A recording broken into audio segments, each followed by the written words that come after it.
Welcome in to 11 Personnel, presented by Monticello Bank. Nick Roush and Adam Luckett here with you in week 2 to get you ready for the Cats and Ole Miss. Our friends at Monticello Bank, they'll make sure you're ready for whatever life throws your way, whether you're wanting to expand the house, the big project, you can unlock a home equity line of credit, whether you need to buy a new house, new car, or just need to save for the future. Monticello Bank, they will take care of you. They've been taking care of Kentuckians for more than 125 years. Monticello Bank, it's where people matter. The proof is in the pudding, folks. Can't stick around this long if you aren't good at what you do. NBCbank.com is the website. Visit them at one of their locations near you. Monticello Bank, proud presenting sponsors of 11 Personnel. Member FDIC, equal housing lender. Mr. Luckett, I think we're both dealing with some stuff right now. You have dry sockets, and I bit my cheek today. So I think it's fair that we're basically on equal footing as far as it comes to mouth injuries. Attitude, toughness, discipline, pride. 4 core values. That's what it's all about. Before we get into the good stuff, Nick, do you have any Bill Belichick takes you want to get off your chest?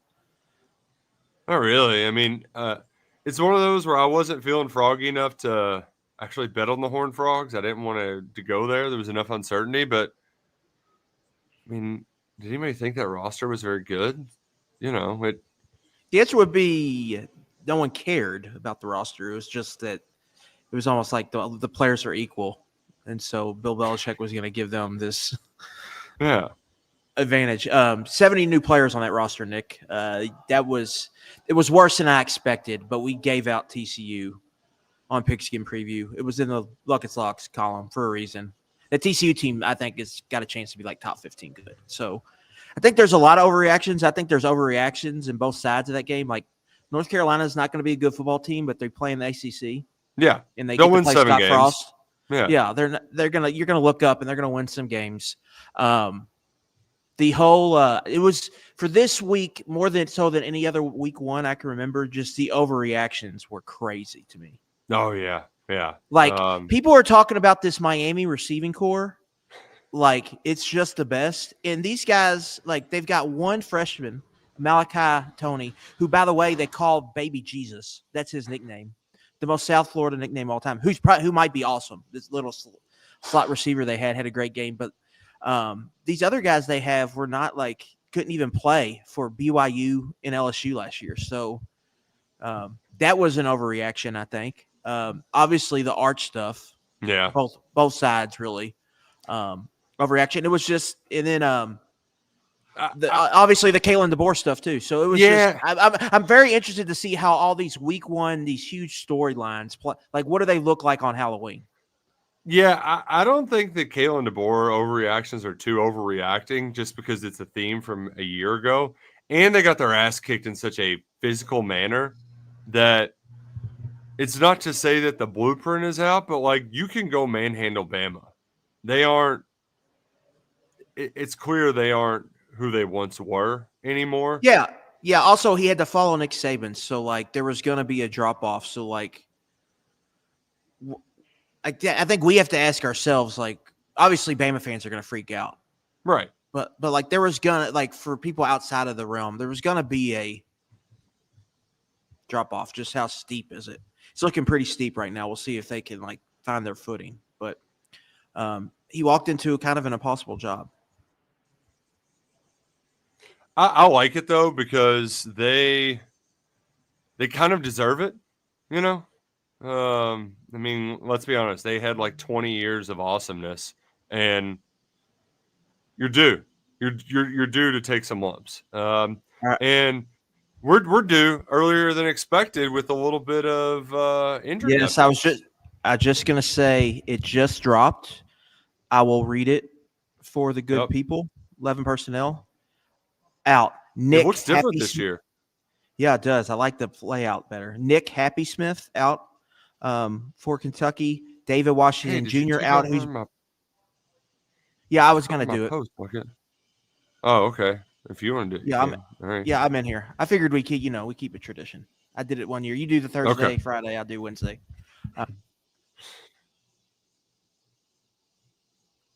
Oh no, he unplugged his microphone. Well, while you're reading it out, David Washington Jr. and Preston Bowman, the freshman receiver, is out.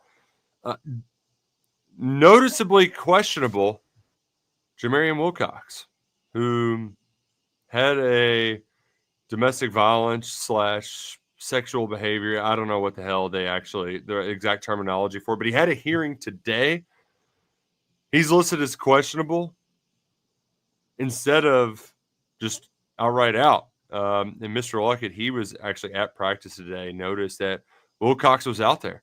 So whatever Stoops, essentially when players go through things, off the field things, we'll just use the blanket terminology. When they're going through off the field issues, they're out until it's resolved. If he's questionable, that means there's a 50% chance he plays. That means it probably got resolved. Abiselm is a bit of a surprise to be on there. He's supposed to be their swing guard. You'd like to have him. You'd like to have some depth there. And doubtful, DJ Miller, the freshman wide receiver, probably not going to play. But DJ Waller got dinged up in that last game. We were unaware of that. He was Kentucky's starting cornerback who actually played fewer snaps than Ryan Nichols. He's listed as probable, along with Myquise Humphrey-Grace, who we saw wearing a boot while we were doing our rapid reaction after the game. One of Kentucky's highest regarded transfers, a boot and crutches after the game, sprained his ankle. And they said during the broadcast they were kind of working on it on the sideline, trying to, see if he could give it a go or not, or if they felt like they needed to give it a go.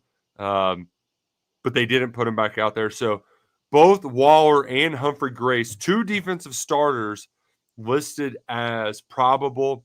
But obviously, I think the one that people will be talking about most is Jamarian Wilcox, which, I think just big picture, this is a kid who clearly can't get out of his own way. One who has a lot of talent.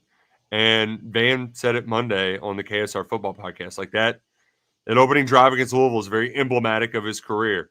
Rip off a 10-yard run, rip off a 15-yard run, you're 20 yards down the field, and you just give the ball to the other team. That feels a lot like his career thus far when it comes to getting his head screwed on the right way, doing what he needs to do to be able to show off his skills on a regular basis. When we first learned he was out, honestly, I didn't know none of us knew what the issue was.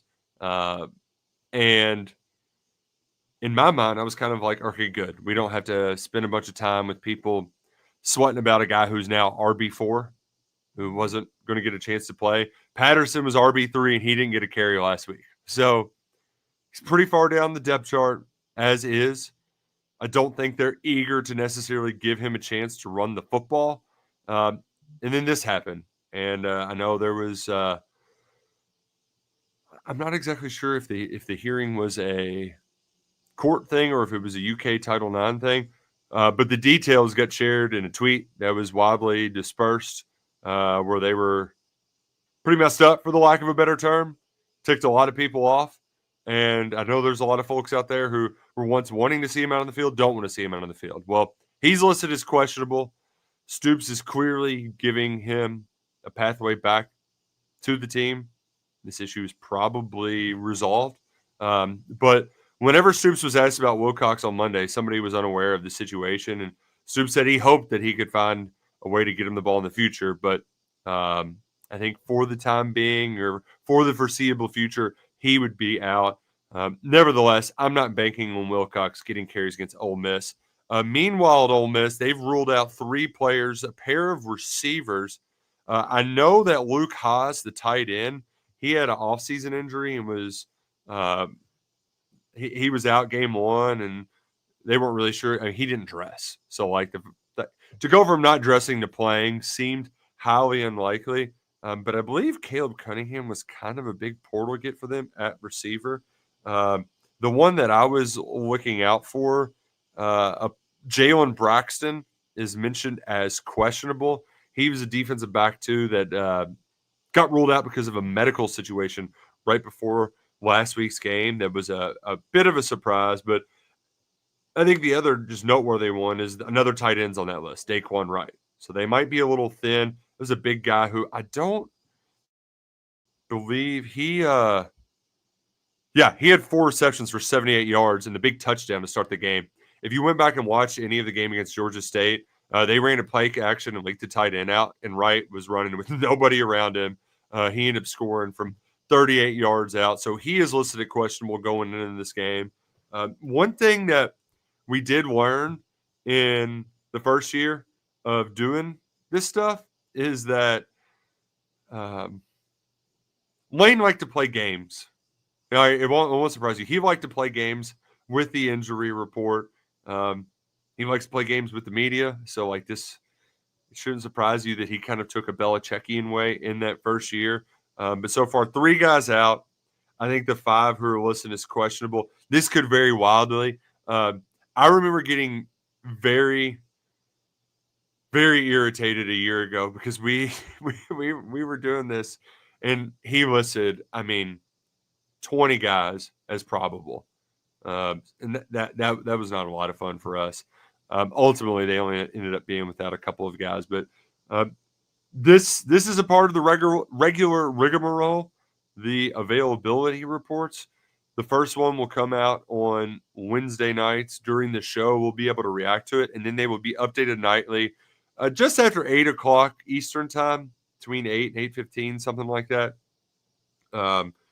You probably won't see a ton of movement between now and maybe Friday night. I know Maxwell Hairston was the big surprise last year on Friday night when we were down in Oxford. That kind of came out of nowhere when he had that infection in his shoulder.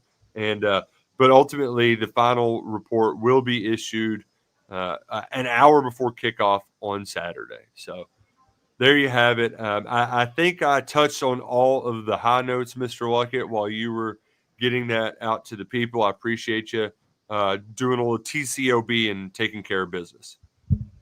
Yeah, how'd you enjoy that little ad lib, the little Colin Cowherd you just had to do? Hey, I'm ready for. I was built for this. All right, I won't.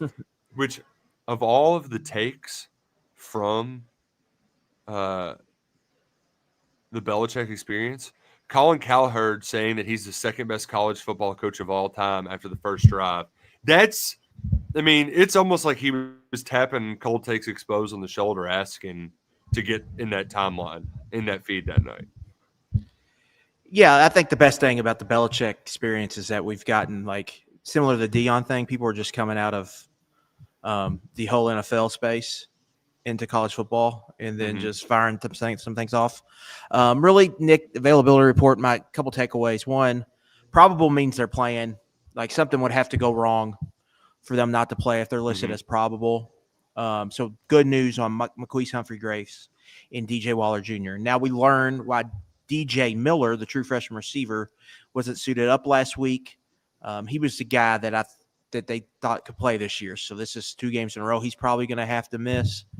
And then on the Ole Miss side, Daquan Wright's their starting tight end, and he's currently listed as questionable. So that's the one big one to watch on there. Yep. And then Samari Reed was actually a true freshman receiver that Ole Miss beat Kentucky out for it, also in South Florida. That name wasn't Caleb Cunningham a familiar name? Am I crazy? Was that a portal guy? No, I think he was like a big recruit. I don't know if he went to somewhere else and then transferred to Ole Miss. He was the guy who was like Mr. Drama from Mississippi that was initially committed to Mississippi State and then kind of like I felt like he had one of those crazy Mississippi recruitments. Yeah. Okay, I knew that name was familiar from somewhere. But yeah, and then their backup tight end too is also out. One of their backups at least. So yeah, he's the Arkansas transfer. Luke Haas was supposed to be play a big role for them. Yeah, but he's out, but they've got some good depth there, so they're not really going to miss him too much, I don't think. Now that we'll just go ahead and say that injury report was brought to you by Roback. Make sure you get your game to your gear from Roback. Promo code KSR to get 20% off your first purchase at roback.com. They've got the best hoodies, Q-zips, polos, shirts, whatever it may be. And here's the thing too, I did the dumb thing and ordered the wrong size. And so I went through the return process. Very, very easy. So if you ever mess up, have to turn it back, roll back, great customer service, easy to work with, and the best gear in town. Promo code KSR, you'll get 20% off your first purchase with that promo code at roback.com. All right, Luckett, let's go ahead and get down to business. I'm going to start from the jump and just by say that I felt like this week has been a microcosm of the last month, where you kind of are just like humbug, and then all right, we get closer, and I'm not feeling as bad about the team, and I'm feeling better about the matchup. Like y'all heard me on Monday on the KSR Football Podcast. I was very, very just disgust is not the right word, but just really disenchanted because of the Kentucky passing effort.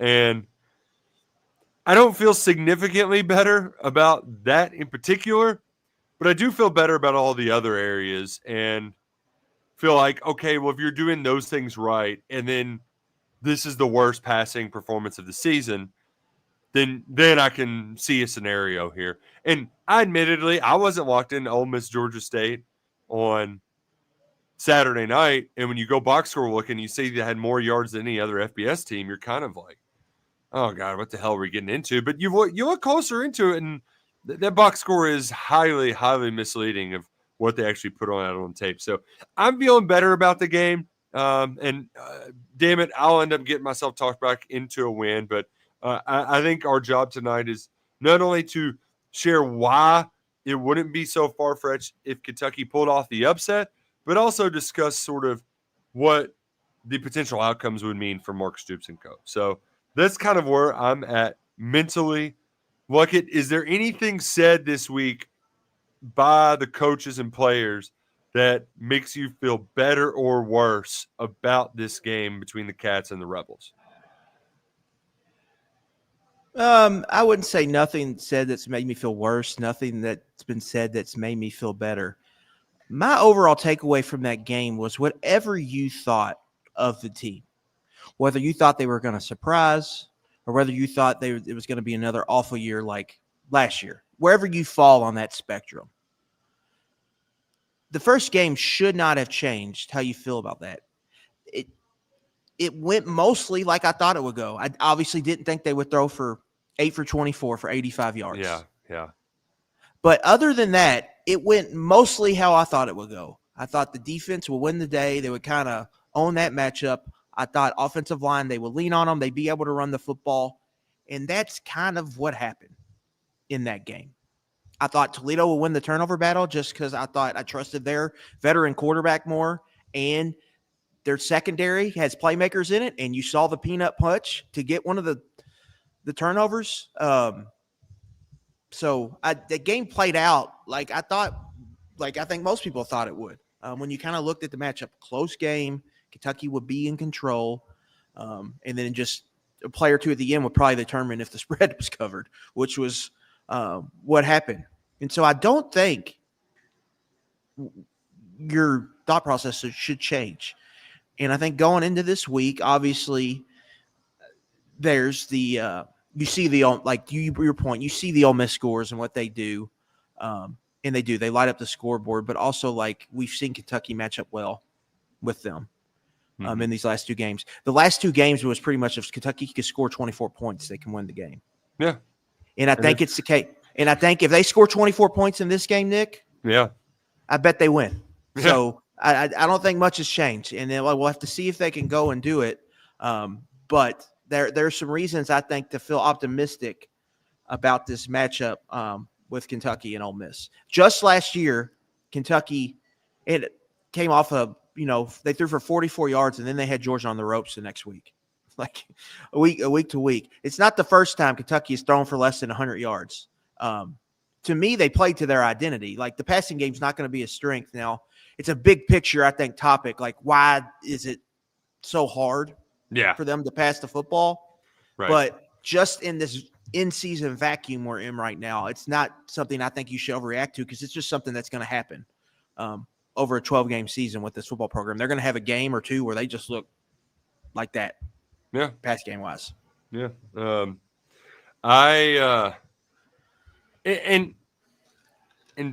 I do think it's very important to note that there was just not a lot of minds were probably going to be changed by that, unless, maybe Calzada ripped it up and did air it out. But I even think then, man, like those games don't matter. Like when I mean they don't matter, they only matter if you lose. Yeah. Because even if in a win, like what Jimmy and Jackson is doing right now, getting ready to watch his Rebs play on Saturday, is nitpicking the Austin Simmons turnovers. Yeah. It's nitpicking the run defense. It's madder than hell at the offensive line. Because if you don't, you're just going to nitpick, Yeah. And if you beat a team like in 2021, then it's just like, well, ULM is terrible. Like they're just our Southern Miss is the worst football team. So like you're damned if you do, damned if you don't. The really to me, the operative is to win those games. You're going to be judged, and your season is a success or a failure, depending on what you do in your power conference games. Yeah. And for most teams, it's you've got your 8 games and then either a rival or a big non-conference game. And so you're determined, like your season is determined by what happens in those games. At Kentucky's first test and Ole Miss's first test is Saturday. Yeah. We'll talk about just the big picture ramifications for both sides. But let's start with why this is a matchup that somehow works, because it is a paradox, right? Like Stoops and Kiffin should not play games this close where the last 4 have been decided by 10 total points. It's all pretty much every game has come down to one of the last plays. Like there's just no ifs, ands, or buts about it. Who makes the play late or who doesn't make the play late determines the outcome. And I think part of it is because of the way that Kentucky plays that a lot of Kentucky fans hate. Soft zone. Ole Miss, hold up. Allow me to pull up just how they scored on Saturday, because what Lane Kiffin wants to do, I still remember his first year when he threw the clipboard up in the air when like the pass was in the air on that long ball. He wants to just hit home runs. They had 9 passes that gained 9 explosive pass plays that went for 274 yards and 7 explosive rushes that went for $177, 42-yard rush, 51-yard rush, 31-yard rush, 38-yard passing touchdown, 26-yard passing touchdown, 35-yard touchdown that set up an easy, or 35-yard pass that set up an easy touchdown. The Kentucky's defense is designed to stop that. That's their MO, and to stop the run. And that's the part too, like that I don't think people give Kiffin enough credit for, his ability to run. And going into this year, I wasn't sure how potent that rushing attack would be.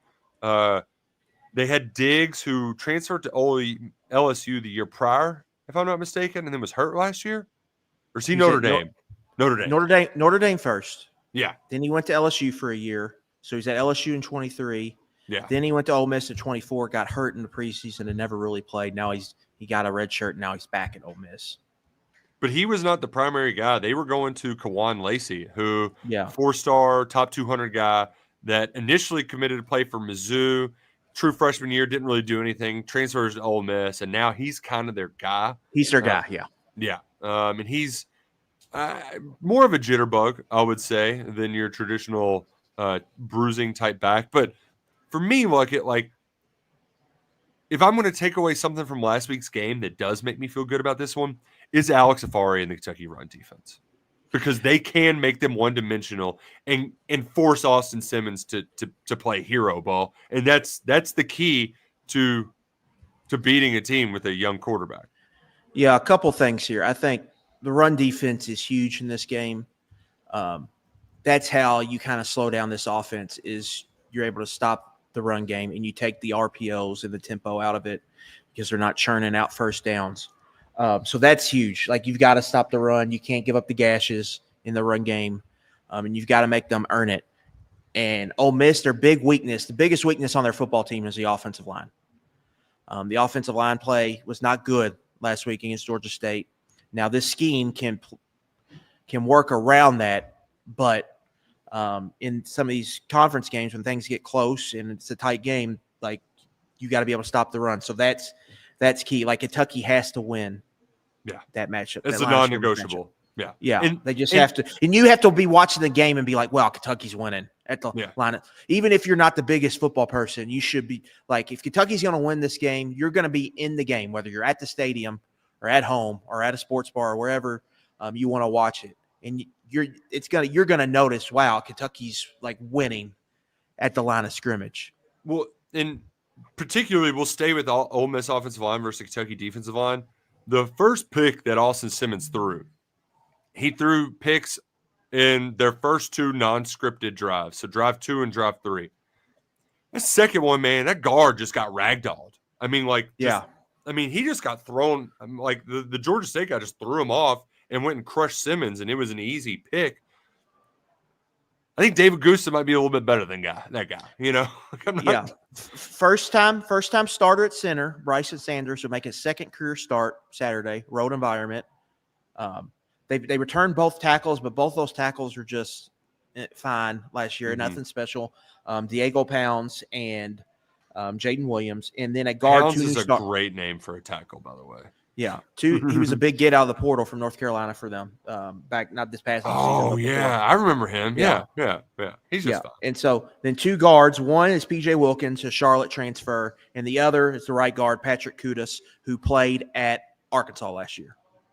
And part of that exodus. Yeah. So there should be conversations with Josh Braun this week about, Kudas. Yeah. If you're used to me, Nick, what we didn't see, if you haven't, go check it out. Every Tuesday at KSR Plus, I'm doing my film takeaways. I'll have screenshots, cut-ups, just interesting stuff I find when I rewatch the tape. One thing I saw was David Gusta lined up in a two-point stance, like a sprinter stance over the center, which I didn't expect to see. But one thing we didn't see, I didn't see Gusta as 3-tech, as a pass-rushing 3-tech. I think you got to see it in this game if you can get them in the rundowns, because that's going to be huge. I think Josiah Hayes is huge, specifically like stopping the run in this game. From the Magnolia State. Yeah. Yeah. I thought Gerard Smith played well, but I don't know about his run defense yet. So having McQueese Humphrey Grace in his 270 pounds at defensive end in run support is going to help. And so, you've got to stop the run, but Kentucky's defensive line needs to win that matchup. And the second reason they won last year, or probably maybe the biggest reason, the secondary was all the coverage in general was awesome. I think Hardaway had 13 tackles. Is that right? Yeah, or 11? Hardaway played great. Waller played great. Terion Nichols played great. It's the same corners. Yeah. That are going to play in this game that played last year, and they were awesome, and they made plays. And I don't think any Ole Miss receiver is as good as Trey Harris, who Kentucky had to deal with. And really, Ole Miss, they scored with the scripted drive, and then they scored with Trey Harris big catch and run on an in cut down the field on like a 3rd and long. Outside of that, Kentucky, pitched a shutout. Other than that, so Kentucky gave them fits, and they gave them fits to in 2022. Now they finally get them back at home, and I mentioned this on the KSR football podcast, but they rattled quarterbacks. Yeah.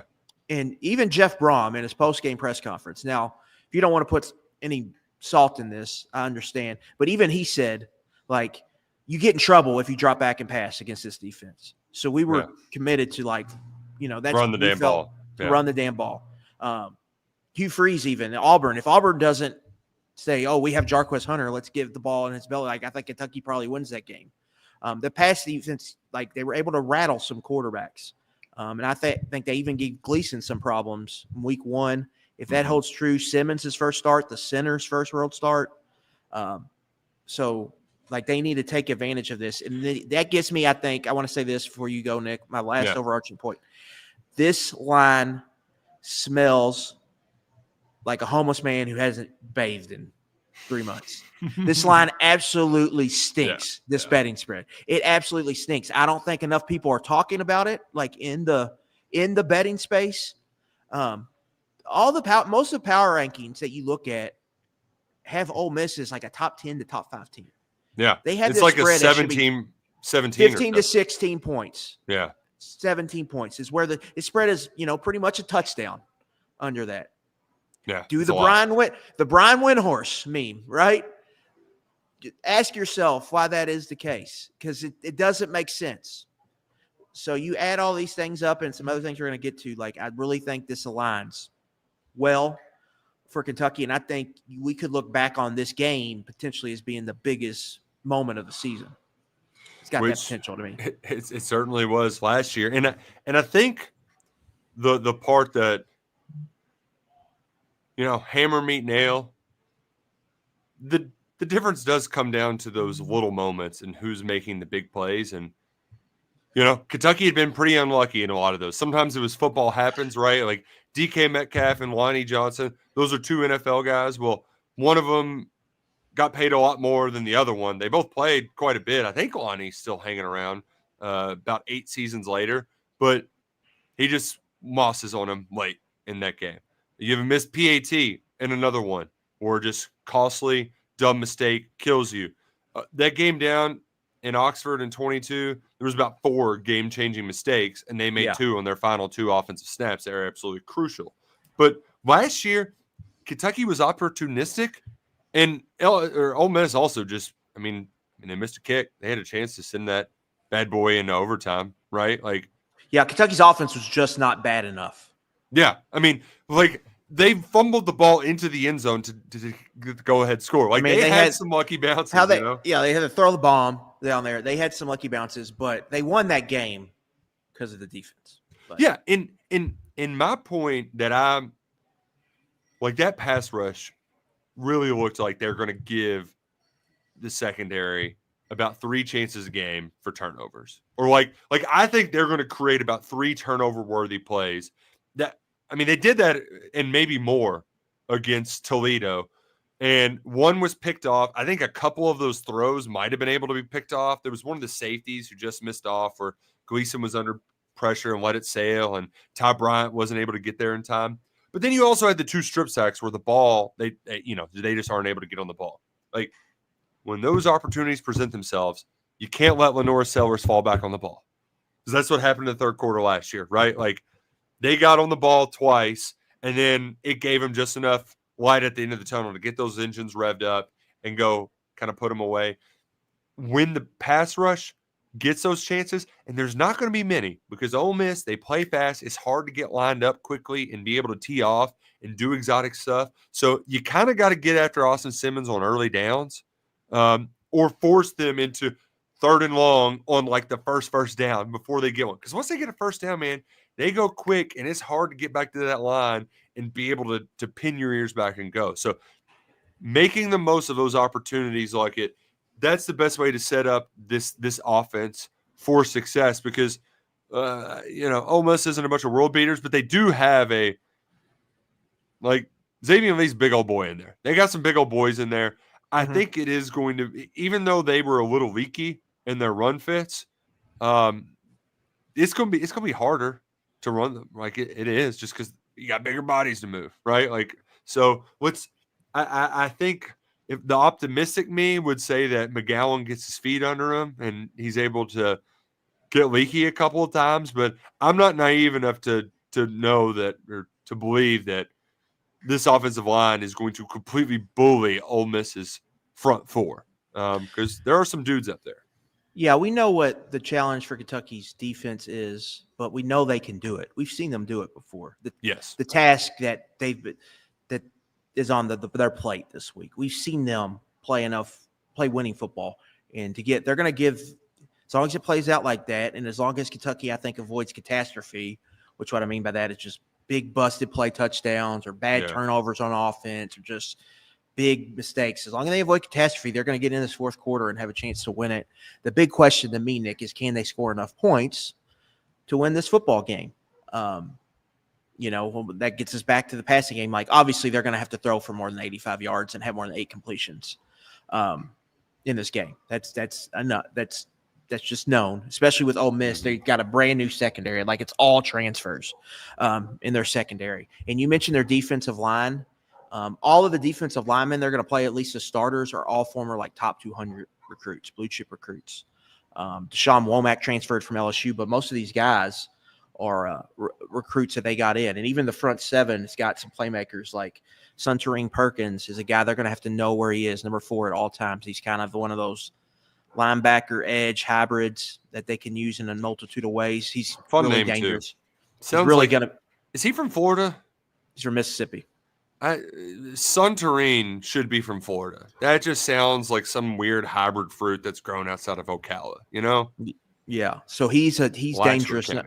Number 4, TJ Daughtery's a really good linebacker. They added Jaden Yates, a linebacker from Marshall, who had 150 tackles, I believe, last year. First team All Sun Belt.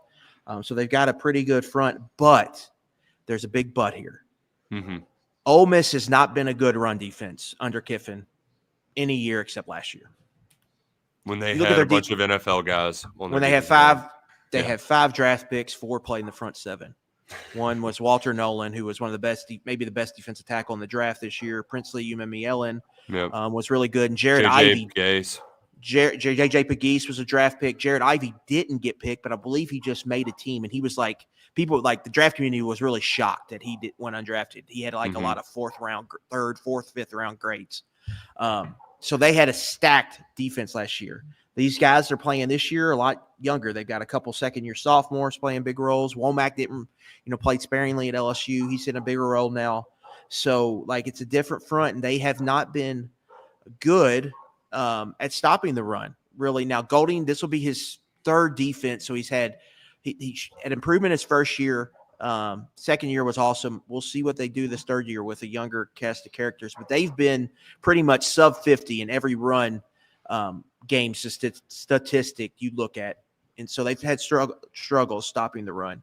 So for Kentucky, like, I'm not saying they got to go out and run for 300 yards in this game, but they've got to at least have like an effective 170 yards rushing in this game to me. And create some pop too, because how much can you rely on a couple chunk right? A couple chunk plays, and they need a drive or two where an efficient run game can kind of carry them down there, carry them to a score. Well, keep the defense off the field, milk the clock, wait, have a 4-minute offense that keeps it in their hand, stuff like that. Get what Jacob Cowie use that big old leg of his, right? Like that's what you need to see. It was remarkable watching Georgia State, and I know they didn't put up the craziest totals in this game, but early on they were relatively effective. I mean, they finished with 191 rushing yards and averaged 5.5 yards a carry. It's pretty darn good. They just couldn't keep rushing because they were down by 100 million points once that second half started. But it was a 7-0 game. They missed a chip shot field goal, and then it was 17-7 with like 2 minutes to go until half. And I think Ole Miss scored a touchdown with 20 seconds to go to give them a little bit more breathing room at halftime. But that game was nip and tuck, and there's an opportunity there for Kentucky's backs to be able to, for this offense to lean on them. And that also, yes, 100%. It's a big game for the backs. It's like an opportunity for them to show. It's kind of what they came here to do. So offensive line, obviously, like I think we're going to say this almost every game. Yeah. But like they need them to play well. Like I'm interested to see what we just see from the passing game, both from Calzada and some of these receivers, and what the plan is. I'll bet you, Nick, there's a generated touch or 2 or 3 for Kendrick Law in the first series or 2 of this game. I don't think we're going to go long without him getting the touch. And say what you want about Calzada, and I know this sounds like kind of corny, but like part of the reason you add him if you're Kentucky is for his like career resilience, right? Like you can't knock this dude out. Like he just keeps coming. Like he just like Zach Calzada, he's still here. Like what the why is this guy still at this party? Like what is going on? Why is he still here? And he's just shown the ability throughout his career to be tough, to get his ass off the mat and saying, give me one more round. I can do this. And so that's why he's lasted this long. That's why he's gotten this opportunity in a lot of ways. And so I'm interested to see just how he plays after a bad first game. Like I mentioned earlier, that you shouldn't have very high expectations for any Kentucky passing game at this point. But I don't think it's as bad as it was last week. I think Calzada is going to have some good moments this year. And this is kind of a bounce back, I think, chance for him after last week didn't go well. So I'm interested to see what they do. And that kind of gets us into like how big it is, I think, for Kentucky. Like, I don't think you can hide or just ignore kind of what is at stake and for multiple different, I think, and it's kind of layered. It's like a multiple different thing here this week at this game. Well, we can talk about it. We can talk about the home crowd that might be a little antsy at Kroger Field. And if you don't have your ticket yet, what are you doing? Get on over to Game Time, our official ticketing partner here at Kentucky Sports Radio. Game Time is the best place to get all of your last-minute tickets at a great price, too. A great price. You can get in the door for as low as $56. Look at, I saw some seats in the end zone for $60. That's a steal. And you can get even more off when you sign up for Game Time Today.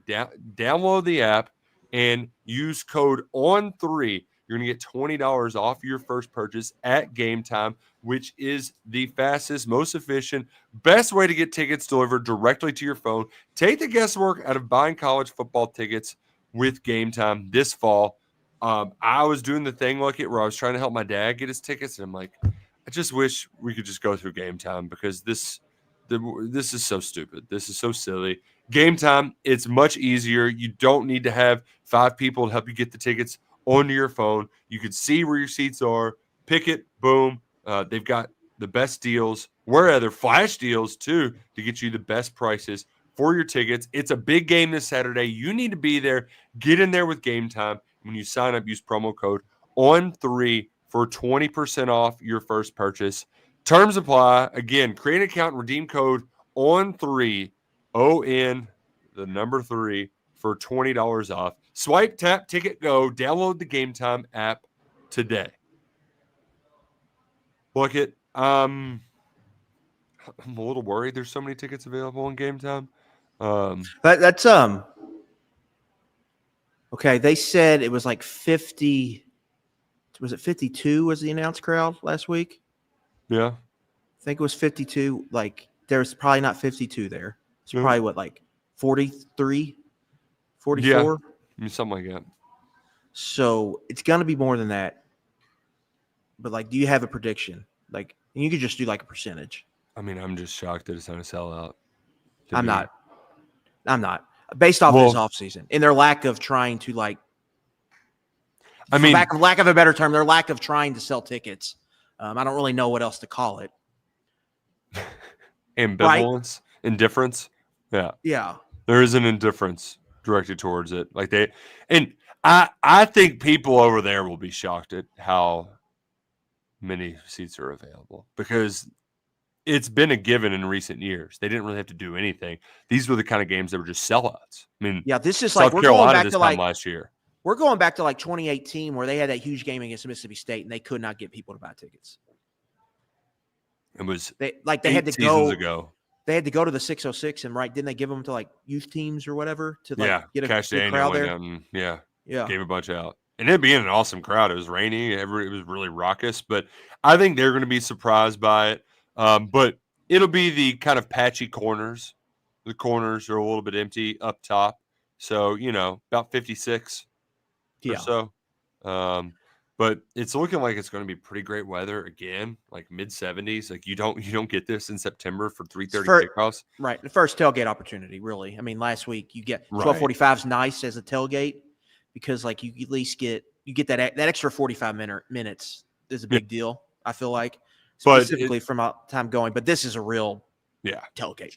Right. A real one. Where you can get out there and be out there for 4 or 5 hours and marinate a little, talk yourself in to a win. But I understand it from where fans are, especially the guy who doesn't show up just because he's always shown up. And, those fans are fewer and further between. When we grew up tailgating and it was grassy lots in the 90s outside of Commonwealth Stadium, and people were putting chairs on their roofs to show you where their tailgate is to meet up. Like, that was just what you did back then. That's not like that crowd. That used to be like 75% of people who went to games. It was just because that's what they always did. Behaviors have changed because it's so easy to watch every single game. If you didn't go to the game, you might have to watch it on tape delay. You probably had to watch it on tape delay. Like, it was just a completely different world. So now there's a very large chunk of people that this is well, do I want to spend the money? Not really. I'll watch from home. They're probably going to lose anyway. The people who are sort of sitting on the fence, they would buy tickets and get hyped for these big games, hoping that they can make an unforgettable, lasting memory. And Lucy pulled the ball away from Charlie Brown one too many times. And the worst part now, Luckett, is like my big implication of all of this is like, if you don't get it done, win. Yeah. Also, like, there's a fatigue factor. There's a I'm just done with this factor. I guess you could say that's fatigue too. Mm-hmm. And with some of that sort of deal. Some of that, it's a Stoops thing. I think a lot of it is with Stoops, a big part. But there's also, like, you get up, you spend money, and you go to these games and they don't win, right? Yeah. You just haven't had any win, let alone a big win. So that all of that, I think, combined has kind of created this environment currently. And I think I don't like talking about this next thing, like the stadium atmosphere, because I'm not out there. Yeah. I'm in that press box. I can't hear anything. Right. But it struck a chord. Like, Peak would hit us with it, and we're kind of like, man, if they would just play better, the environment would be better. But, I mean, there was a lot of fans who agreed wholeheartedly with Peak. Yeah. So I don't like even commenting about it because I'm not, like, even experiencing it. So I don't want to give this, the Stephen A. and talk about give my Final Four picks. Yeah, right. When I'm not even share some Caitlin Clark takes. Angel Reese. I'm not even in that element, but I will speak from the time I went to the games and from going to other venues as a fan. The in-game presentation is not as good. It just is what it is. Now, I'm of the belief that big games, that place rocks. Specifically night, that place, Kroger Field rocks, and they've got the light show now, which I would assume most people enjoy. That it rocks for the night games. But I think from some people probably have fair complaints. Yeah. There, but all of it comes back to I don't even want to spend that much time on it because it just comes back to they just got to start winning the games. And we talked about the crowd, and if they don't win this one, I think any loss is gonna maybe do a number, but specifically if they go out here and don't play well. That's what I was wondering, Luckett. Like, which do you think is worse? Like a heartbreaking, dumbass, shoot yourself in the foot in the final minute loss, or South Carolina last year? I think they both do the same damage. That's what I mean. Like, I really don't know what the difference is because I think for projecting the season, like seeing them go toe to toe with Ole Miss would be like, okay, they can compete from a talent level, because I think that's a question a lot of people have. Yeah. Like, does this roster have the talent to win games against in this conference this year? So I think from that aspect, you could look at it through that prism and be like, okay, they're not outgunned here. They can go and probably win some games, specifically, and if they can get some bounces, they could be in position. Whereas if they get blown out, like that thought will become more prevalent, and then I think you'll get all of the negativity and the criticism we heard really all offseason will just start to get louder and louder and louder. Very, very loud. And it has a snowballing, like, yes. That's the worst part of it is, like, I don't know what slows down the snowball either and prevents the avalanche from happening, because you're going to go win at South Carolina. I I mean, that'll make some people happy, but there will still be some that are pissed off that it's not a game. You haven't won a home attended. game. Exactly. Well, if you don't lose this one, you're hosting Texas in the next home game. It's probably a loss. Like, let's just be real. Yeah. Then Tennessee comes to town. We've seen that game before. Is that the one you're going to turn it around on? Right. Because then at that point, then it's 9 in a row you would have lost at home when Tennessee comes to town. So, like I've said from the beginning of this year, like they have to get to 3-3 going into that 7th game. Like they need to be 3-3 when they play Tennessee.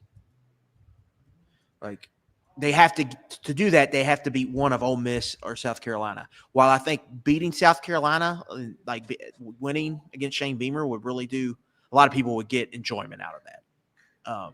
But you would get more, I think, from this game. And Nick, if you win this one, like maybe you lose 3 in a row after that, which would be a slog. But you would have really 3 weeks to like really build up some optimism. Yeah. It built up some buzz because you wouldn't play South Carolina for 3 weeks. And that's something this program like really could use because they haven't had that really since they beat Ole Miss last year. Like they haven't had a stretch where there was some like good buzz around the program. All off season, it was bad, and then all of the back half of last year was bad once they lost to Vanderbilt. The other part too is just there hasn't felt like there's been moments where this fan base is very hungry. Going in the 21 Florida game or the 19 Florida game, where the fans were that Arkansas game. It was Jared Lorenzen night. We wanted to see if Bowden could keep doing this thing. Like you've had some moments where the fans are just starving for a win, but we haven't had one of those where we're starving for a win or it's your ass Stoops. Like 2016 Mississippi State. South Carolina was like that too, man. 2016 South Carolina, yeah. Those two were both like it, and he won both of them. And they weren't great crowds at either of those games. They were good crowds, but it wasn't full.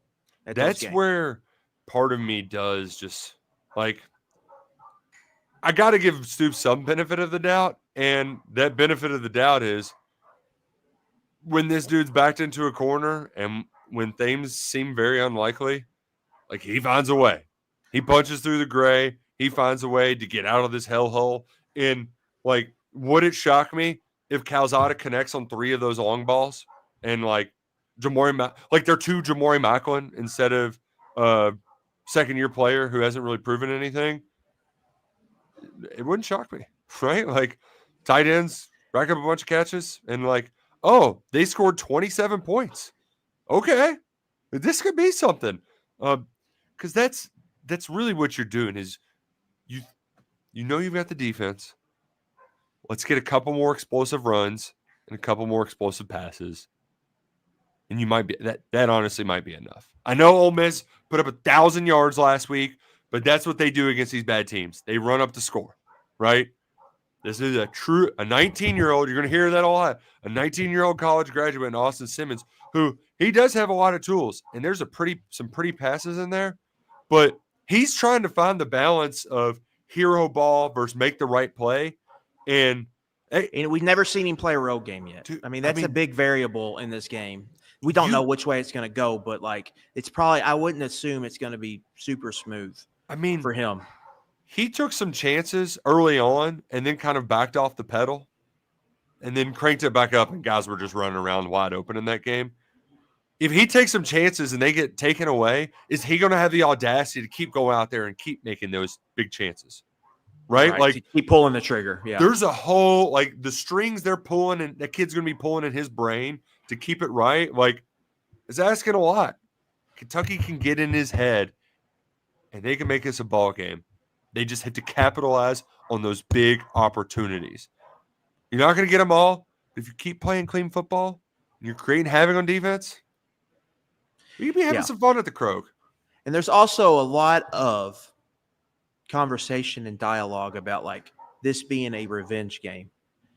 Ole Miss is going to be motivated. Yeah. Can I just, pardon my French, actually, that's BS. All of that, like, ooh, revenge. Well, does Mark Stoops, did he have revenge on Vandy or something? Like, I just feel like a lot of that is so overhyped. Like, yeah, I also think you have to look at it from the Kentucky angle, like, and how big of a game this. I think a lot of people like that look at that don't realize maybe how big of a game this is for Kentucky. the sword cut both ways. And you have to. It's hard to do because of what happened last year in week 2. And I believe Mark Story even wrote a column about this. And I've mentioned this before in the past. They are awesome in week 2.